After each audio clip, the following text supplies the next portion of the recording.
Ni wajibu kwa kila Muislamu kusoma. Asiposoma anapata dhambi. Kila Muislamu lazima asome. Aina hii ya kwanza katika elimu ya sheria, tumesema imegawanyika aina mbili elimu ya kisheria.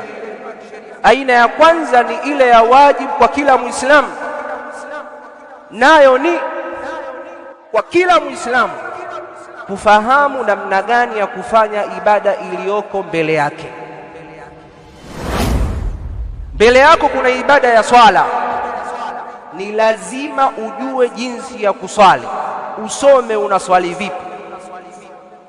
Ukisimama baada ya takbiratul ihram unasema nini, unasoma nini baada ya hapo, nguzo ni zipi, wajibu ni zipi,